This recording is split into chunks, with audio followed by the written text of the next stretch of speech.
Atarema ia hadia na aire eselia areniaia na tulova na kare indomea temende tambe ru mande amen ante sira ilarea masama amen absene ukaremar sedema absenet tim I ukara emen alame tuya busa tiena maame eteleta ukudo. Gracias. And our speaker will be able to comment on my pronunciation.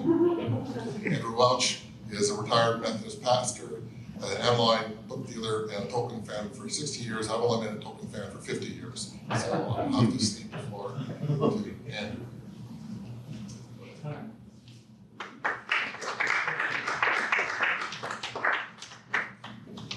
All right, I have enough material for 3 hours, so this is the short version. So I have to start today. It is such a great thing to be here on Superb Howl Sunday. And just think about it if you didn't get it. And I will point out that in the Lord of the Rings, there are both eagles and chiefs. So, all right, the second thing, based on that wonderful introduction, is that Tolkien always insisted, that the Lord of the Rings was fundamentally linguistic. The languages came first, and then the stories, so we'd have a place to put the languages. All right.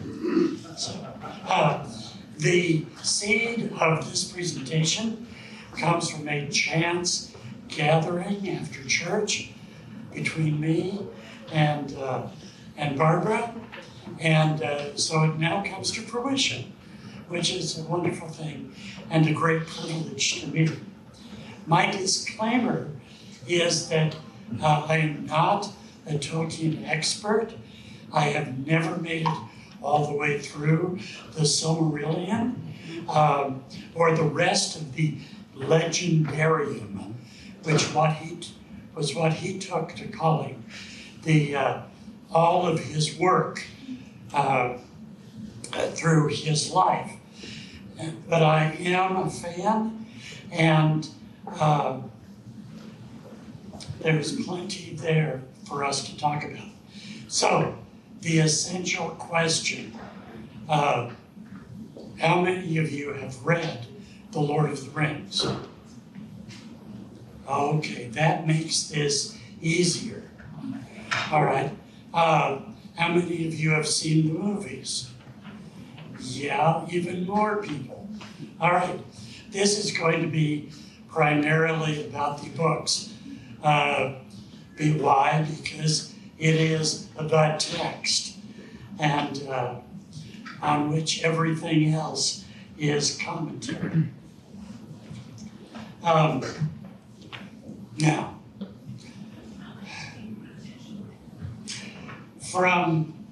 so why spend an hour on Lord of the Rings?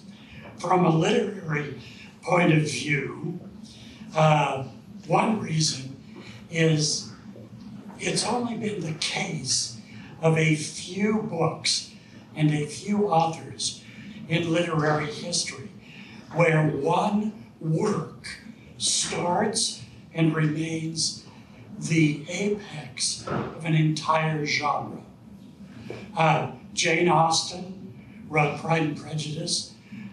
She said that she invented the romance novel. Edgar Allan Poe, I would say, invented horror. And J.R.R. Tolkien invented fantasy.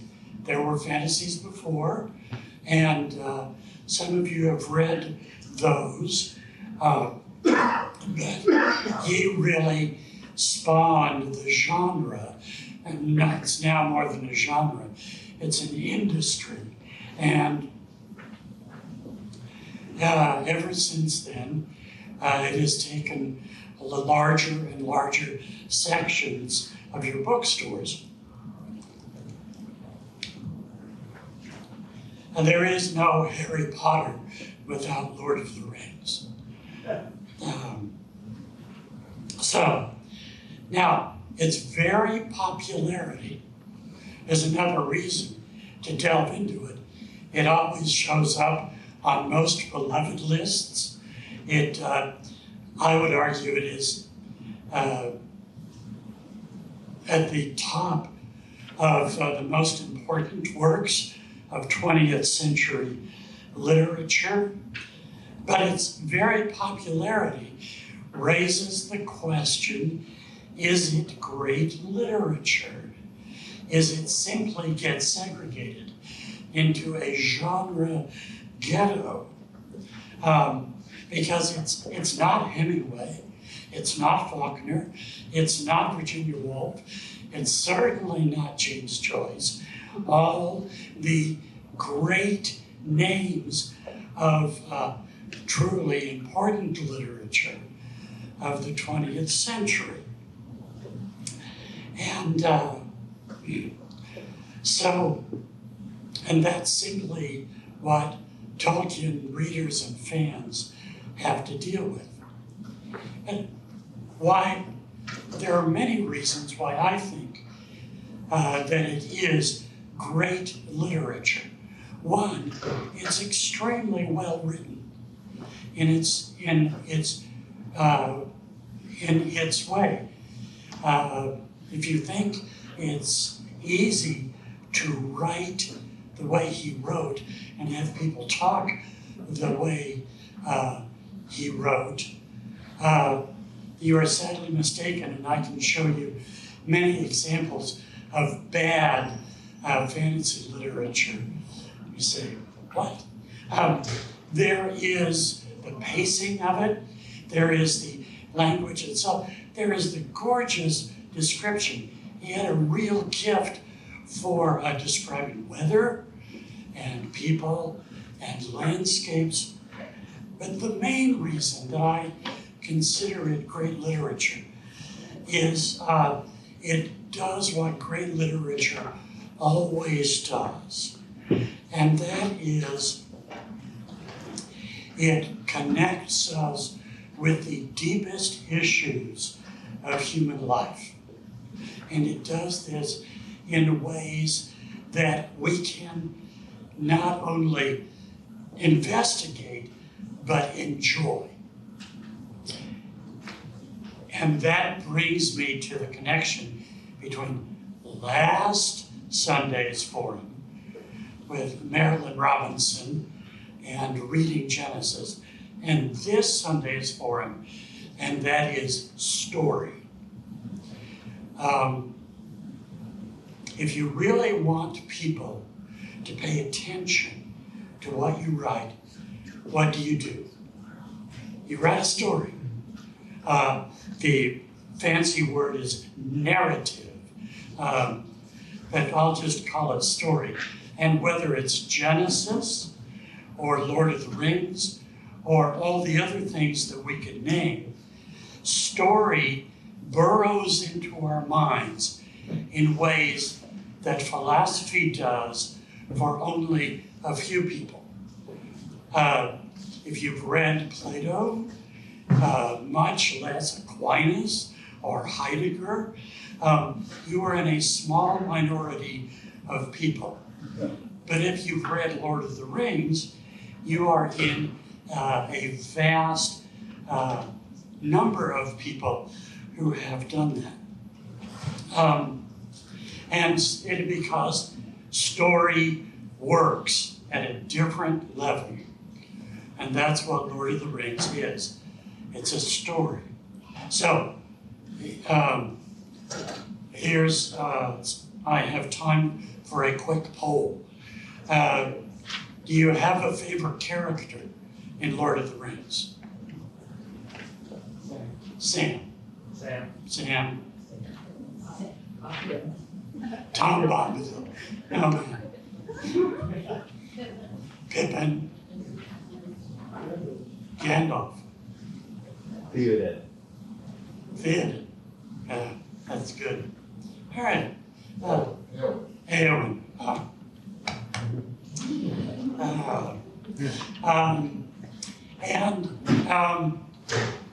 I think I'll stop there just to say we could spend the entire hour.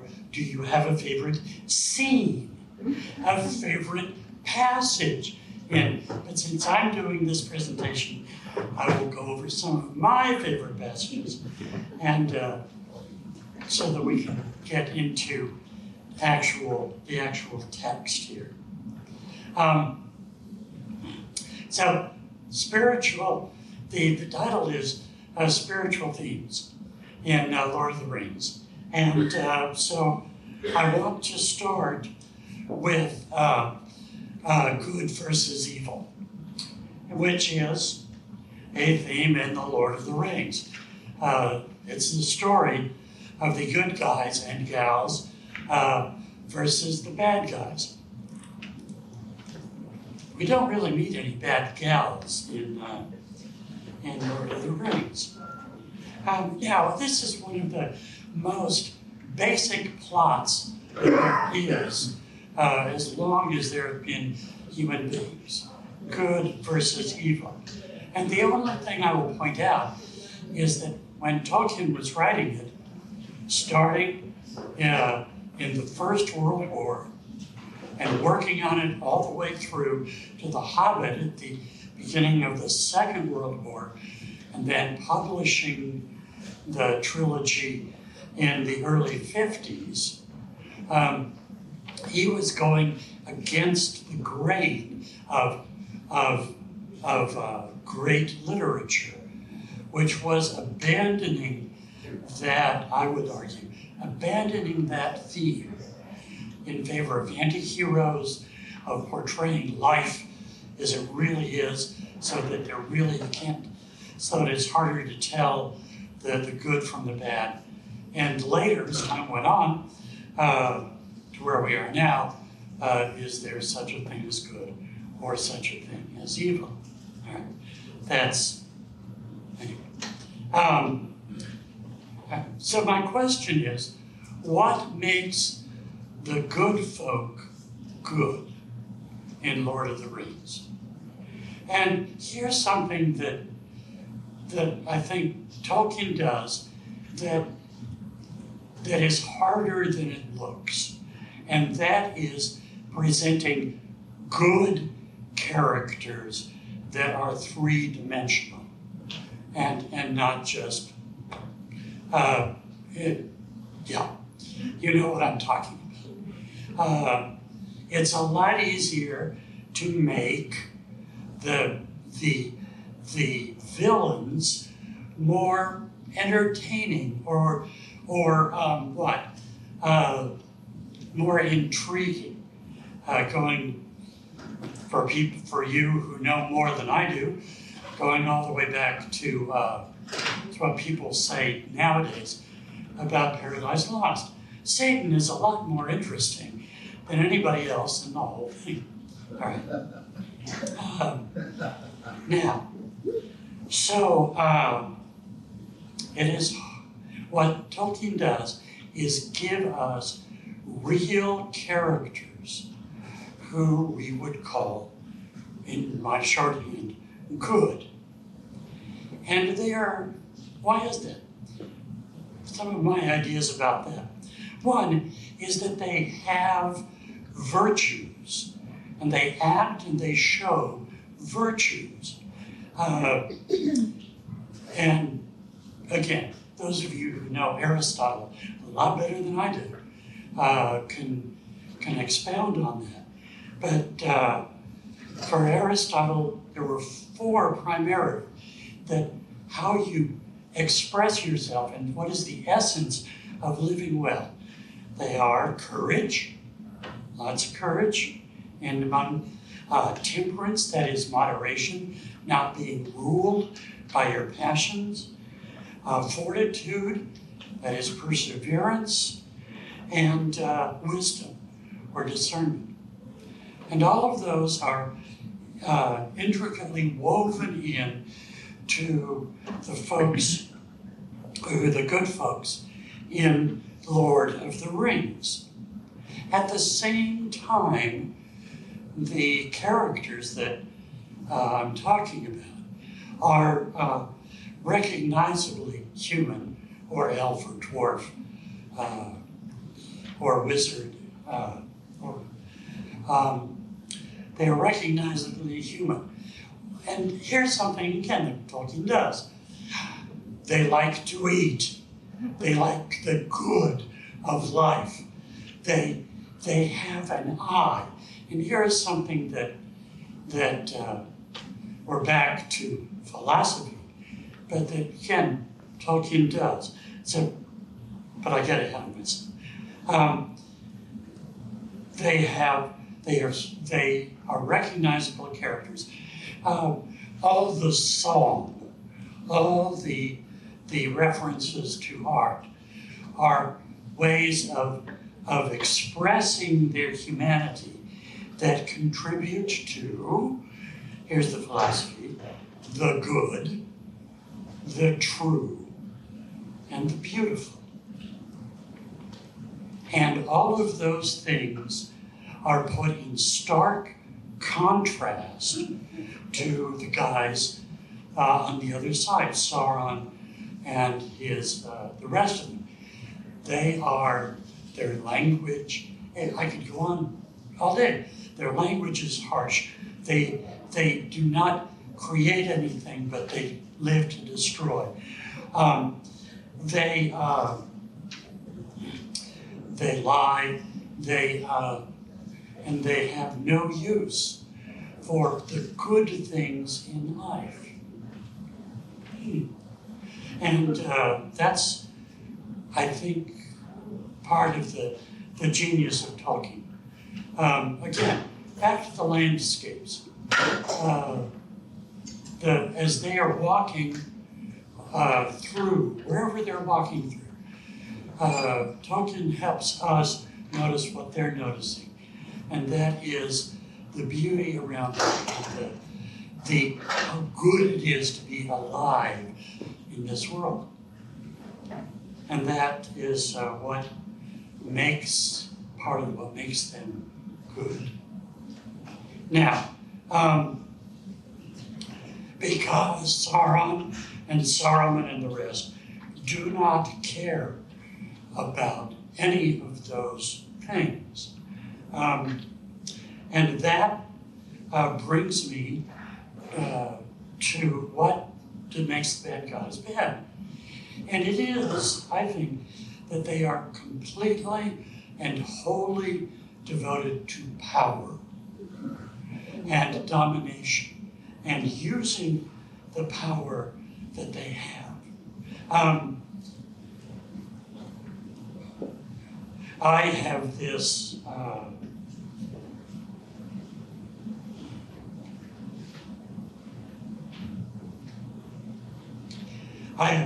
and you do not, so I'll read it to you.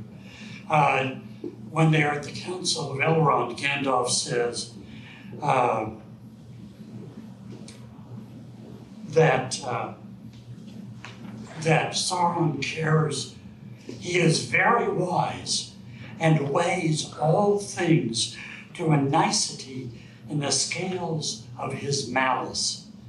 But the only measure he knows is desire for power, and so he judges all hearts.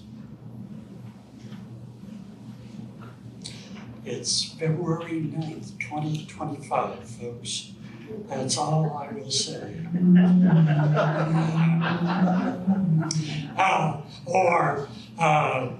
Again, this is Saruman speaking to Gandalf, trying to talk Gandalf into joining him.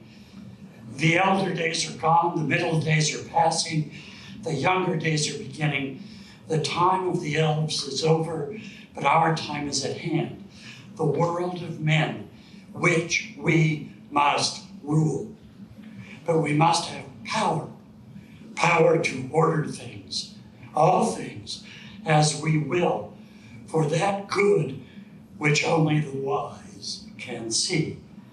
I said we, for we it may be if you join me, Saruman says. A new power is rising. Against it the old allies and policies will not avail us at all. This then is the one choice before you, before us. We may join with that power. It would be wise, Gandalf, and a little further on, as the power grows, its proved friends will also grow, and the wise, such as you and I, may with patience come at last to direct its courses, to control it. Now, Saruman is completely deluding himself here. There's no way that he can control Sauron. The footnote is that Tolkien refused to call what he wrote an allegory. He was allergic to the term. It is a story, and he wanted to tell a story. And he did. And at the same time, he was filling in his mythology when, in the aftermath of World War I, during the 30s, when the power was rising, and he lived to see the power that could not be controlled and had to be defeated. I think that's a legitimate statement of what his setting was. Now, let me stop here. Responses, anything you want to say now?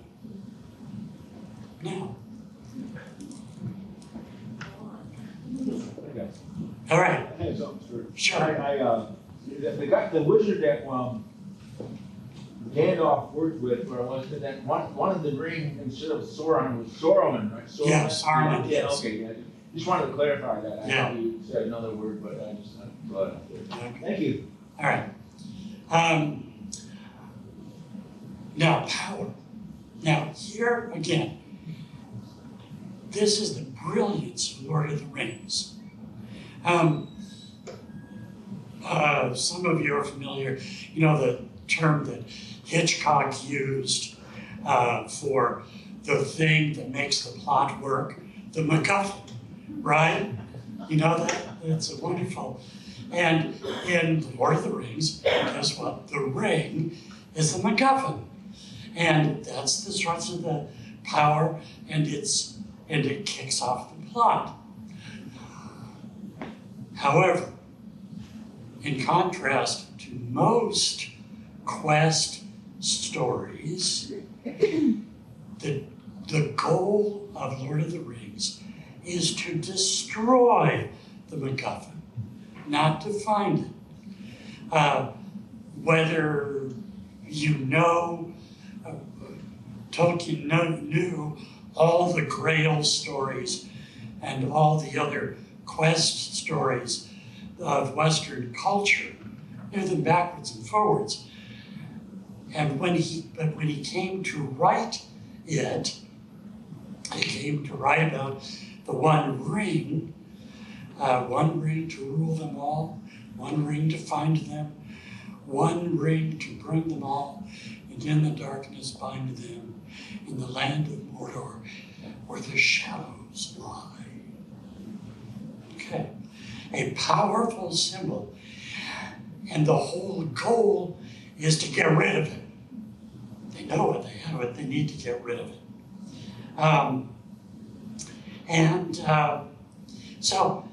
But there are 4 times in Lord of the Rings when the ring is rejected, and that you do have on your sheet.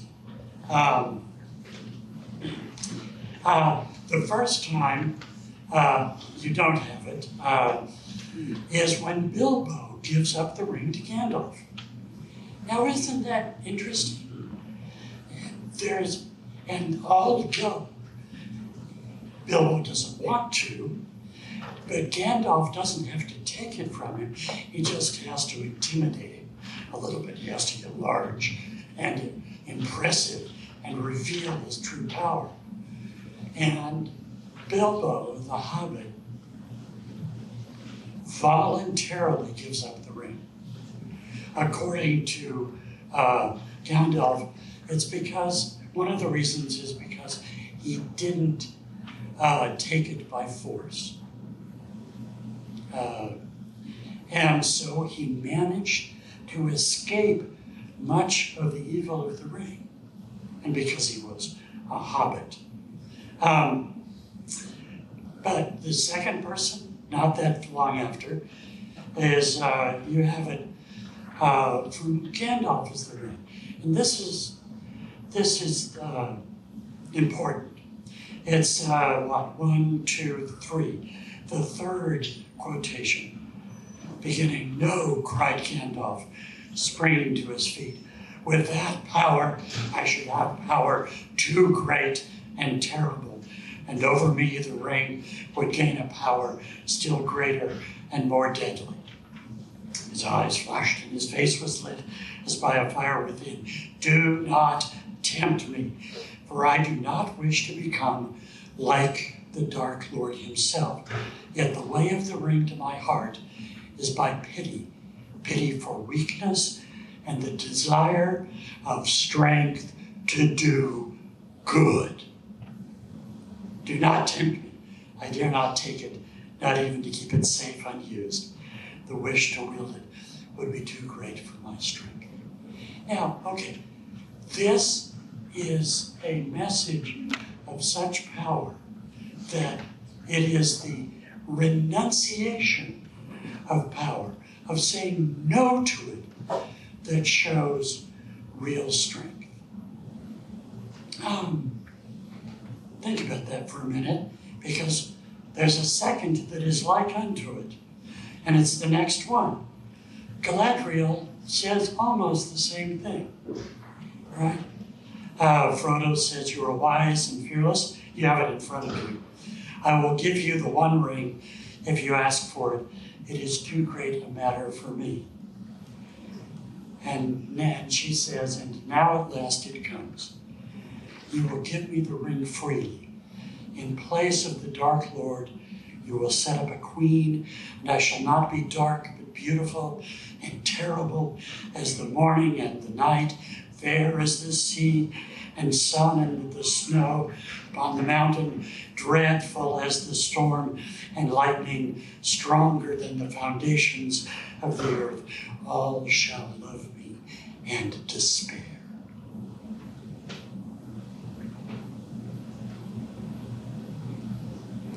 I love that. I love that.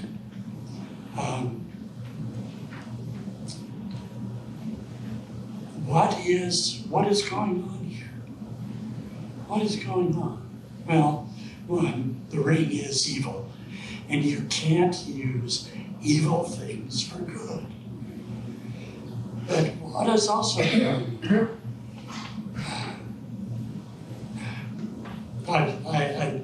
I can make that a rhetorical, but let me ask. We've got some time. What is going on here? How does she do that? You know, it reminds me of Plato's Republic, where toward the end of the work, the philosopher king is posited as the ideal ruler, and one of their qualifications is they don't want power. And that broadly qualifies them to have it. And so this is a theme that those who seek power might be the least adept at the job. Yes, yes. And how much, thank you, and anybody else here? Good. Well, you can also arouse like the fish in the desert. Yes, right. Mm-hmm. Wouldn't it be great if you had enough power to really do the good that needed to be done? Wouldn't that be great? Yeah. Yes and no. And that will get us to the next one. But I didn't give you all of Galadriel's response, but you can read it for yourself. But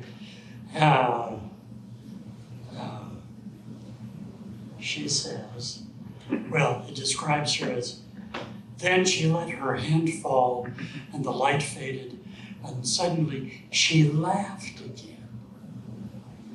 And lo, she was shrunken, a slender elf woman clad in simple white, whose gentle voice was soft and sad. And then what I gave you, I passed the test, she said. I will diminish and go into the west and remain Galadriel. She knows who she is. She knows what she is. And to take the ring would make her into someone else who would be a caricature of herself and to destroy her true self. All right. And then the fourth person, of course, who gives up the ring is Sam. And you have that at the bottom of the page. You have part of it. Already the ring tempted him, gnawing at his will and reason. Wild fantasies arose in his mind. He saw Samwise the Strong, hero of the age, striding with a flaming sword across the darkened land, yet only to put on the ring and claim it for his own. And all this could be. I left out his pictures. And that hour of trial, okay, just a minute. Trial, test, tempt, all the same word in Greek in the New Testament. I hope you know that already. Temptation, test, same verb. It was the love of his master that helped most to hold him firm, but also deep down in him lived still unconquered his plain hobbit sense. He knew in the core of his heart that he was not large enough to bear such a burden, even if such visions were not a mere cheat to betray him. And a little bit later that I didn't give you, the one small garden of a free gardener were all his need and due, not a garden swollen to a realm, his own hands to use, not the hands of others to command. Okay. Now, so what's this through line here? The people who reject the ring and pass the test know who they are. They know that that's too much power, and that they are only human, or only elf, or only wizard, and that is too much power for anybody to have. And so they are able to turn it down. Now, of course, who's the person who wants the ring and tries to get it? That's Boromir, right? And why does Boromir try to convince Frodo to give him the ring? Because he is so sure that he is strong enough to wield the ring, and he wants it so much that he makes the fatal, for him, error of trying to take it from Frodo and setting off the whole next part of the plot. And of course, by the time he does, he realizes that what he has done, that he could not, no one can handle that much power. It's in the ring, but what is the nature of the power, There, yeah. I'm sorry, Okay, but yeah, just, yeah, sure. there's a fifth person that refuses to go as well. There. Yes, yes, thank you. I knew I missed something. I knew this group would fill in the gaps, all right? That's the way it works. Now, so I will go back and look at Faraday. Well, the essence of power is that there's never enough. Every conqueror, with a few exceptions, every tyrant,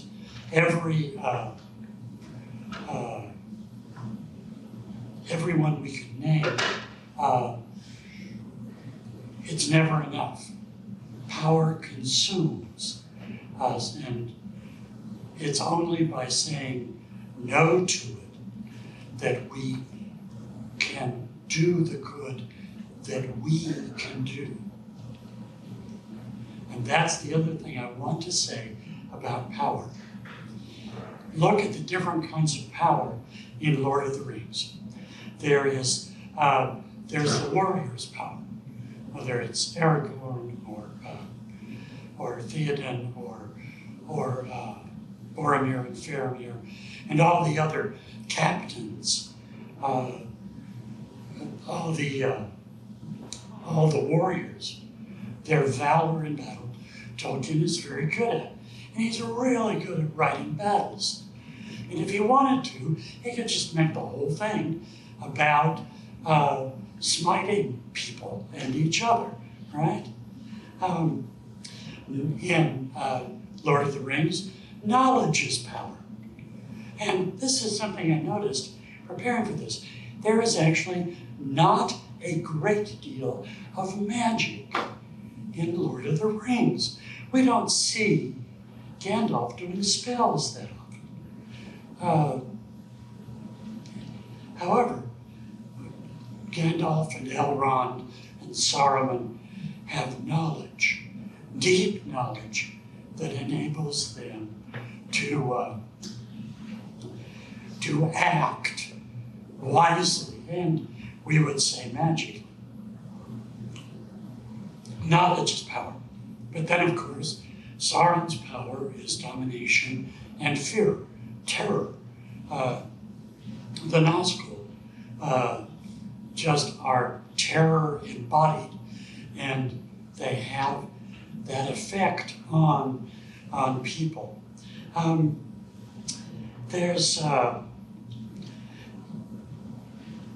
There are other more humble kinds of power, and one of them certainly is loyalty and friendship, which you can argue is among the most enduring, and it is closest, I think, probably to Tolkien's heart. It is those who go walk with us on the way, who truly and who are loyal to us and we to them, who really make life worth living in the deepest of ways. And so there are all these. There's one other power that is essential in the Lord of the Rings, and that is doing what's in front of you. We get that the first time in the first quotation at the top of your sheet, and words that never go out of style or out of favor. Always after a defeat and a respite, the shadow takes another shape and grows again, Gandalf says. I wish it need not have happened in my time, said Frodo. So do I, said Gandalf, and so do all who live to see such times, but that is not for them to decide. All we have to decide is what to do with the time given us.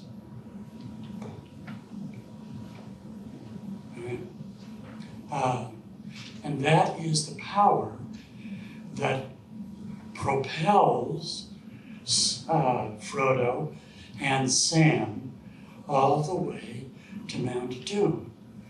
You know, it's that there's a whole paragraph of Frodo at the Council of Elrond, listening to everything, and at the end, his mouth opens in a voice that it seems not his own. Tolkien writes, says, "I will take the ring, though I do not know the way." And that's what he does. And over again, the folks, the men and women on the good side are faced with that choice. What do I do? And the choice over and over again is to do what's in front of you and what needs doing. What do I have?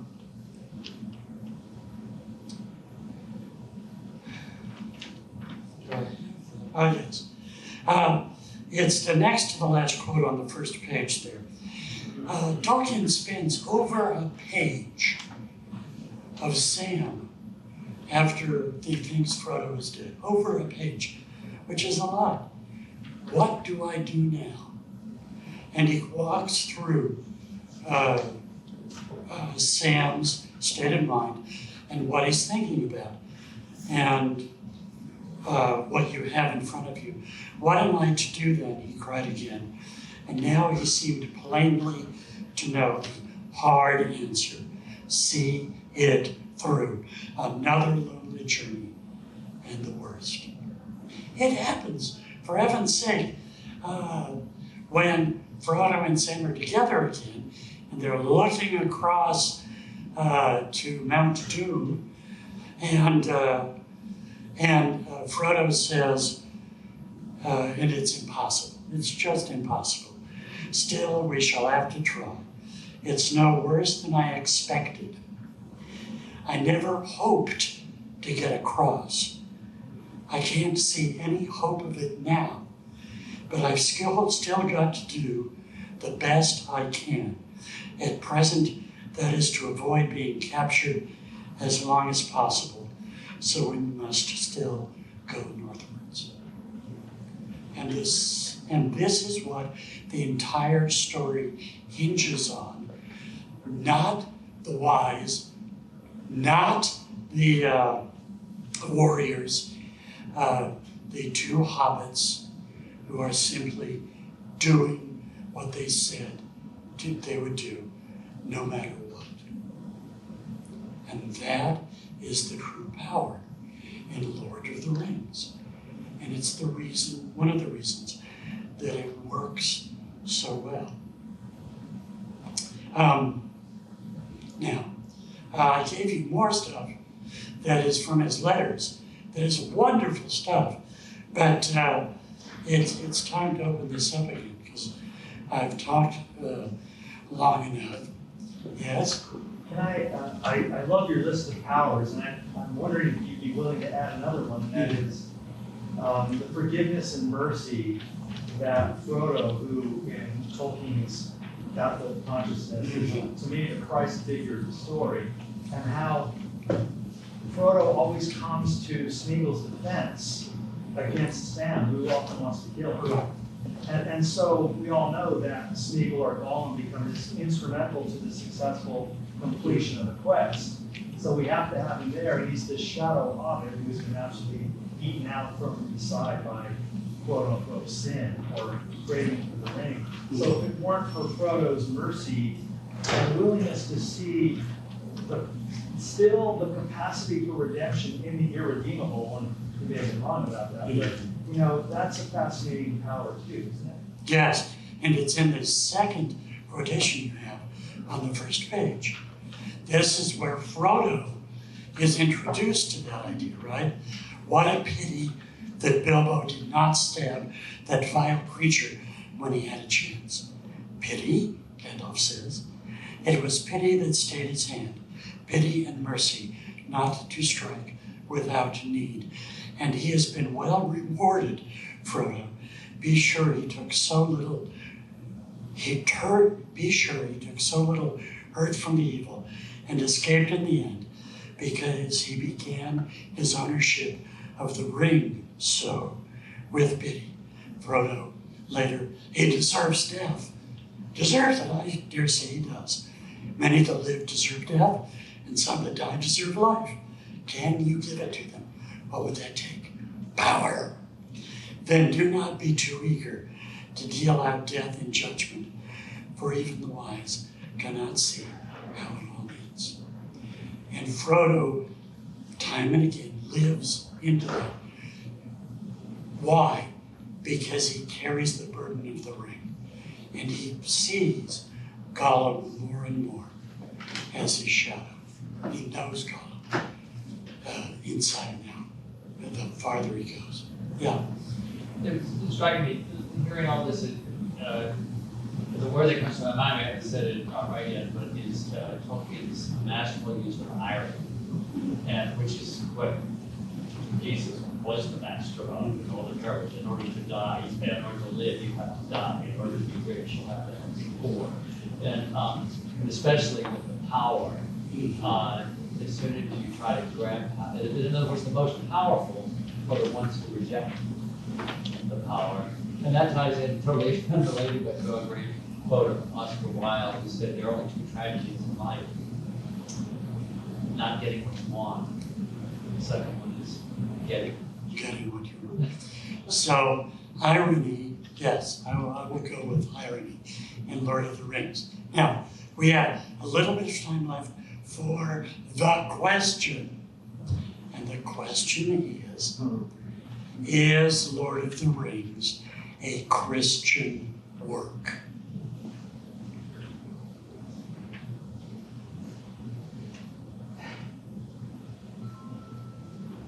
Well, it's worked by kind of Christian man. He himself said he discovered when he was reading it over that he was in the work. He studied his beliefs, he was doing it. That's interesting. It wasn't kind of intentionally written, but it came out of the spiritual life. So I'm repeating because you're not on the mic. And, that it was written by a deeply Christian man. There's a huge backstory there, which I love and won't tell you right now. You can look it up yourself. And yes, his faith and his life infuses the story that he wrote. So at its deepest level, it is a work that is infused with those, again, values. But yeah. So I think you've already basically said it. Although it also goes to my question of why so many people misread Tolkien and also misread Christianity, and they read it only at the most shallow level. It's good versus evil. We're good, they're evil. But you can, pull it correctly. What's really true is about Lord of the Rings, which is about the renunciation of power. And this wasn't the Christ story. Jesus, God did not come down in the form of a conqueror. He came down of a Galilean peasant who gets kicked who got their words and so forth. So it's the people who seem insignificant who actually manifest what is truly important. And that's certainly in the heart, at least the heart of how I read Christianity, Tolkien. But also, you know, what is people misread it, and you know, some reactionaries think Meloni and so forth in Italy want to see Lord of the Rings for themselves. Yes. You missed the point.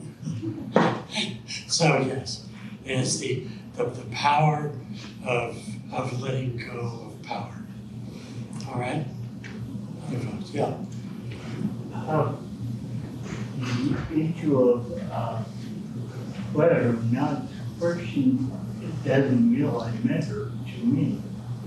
It's more of a universal understanding of good and evil, as you say. It is a story.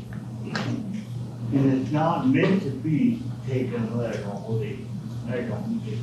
Not as an allegory.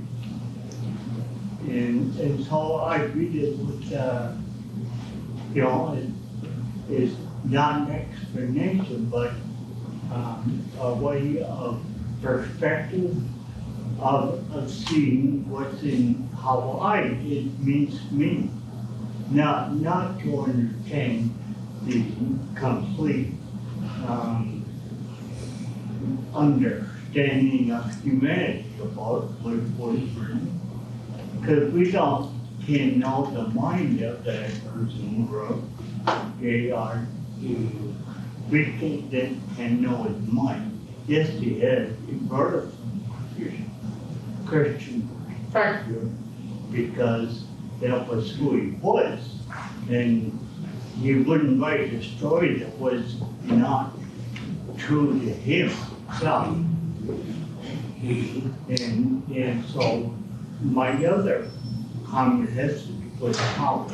Not only did evil have power, exert power, but I think even good is looking for power. We give up power.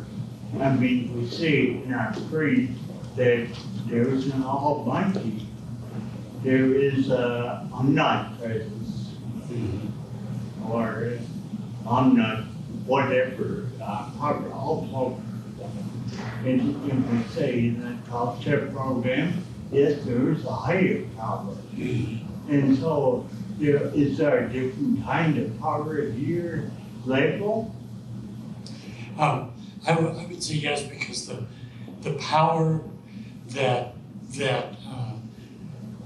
Frodo and Sam and the rest of their allies have is a power that is not self-centered, that looks beyond themselves.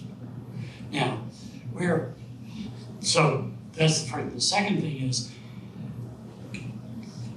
what you said is what Tolkien says, is that in allegory, the author is telling you what to think. Right, here it is. In what he's doing in story, you get to decide. You get to decide. Time for one more comment and then I'll close.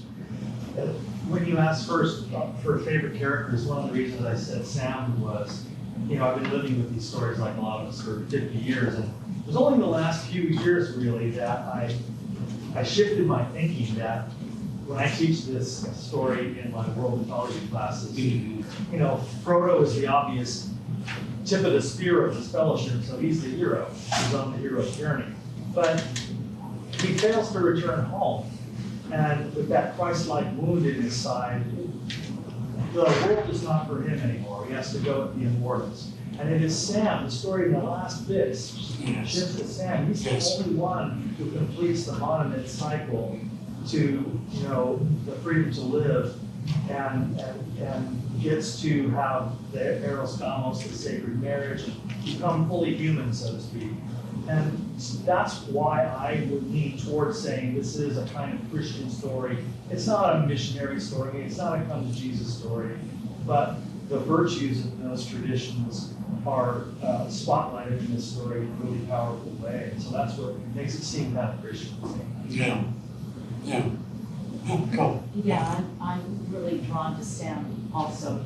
And he, for me, is like the model of what I think I'm supposed to be as a Christian, which is walking with someone else on their journey and being there as a support and not running away from it. And just what's another word for duty? Obedience. So good, Christian. And from your comment about walking with someone on their journey, and I took what Sam in the sense as representing Christ walking with us.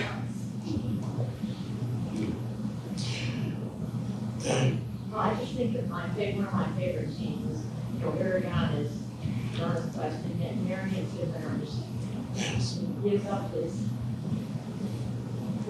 quest to go rescue. These silly hobbits. I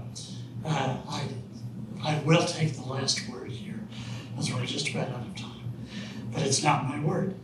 Have this mind among yourselves, which you have in Christ Jesus, who though he was in the form of God, did not count equality with God a thing to be held onto and grasped, but emptied himself, taking the form of a servant, being found in human form.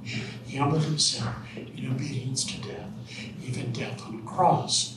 Therefore God has highly exalted him.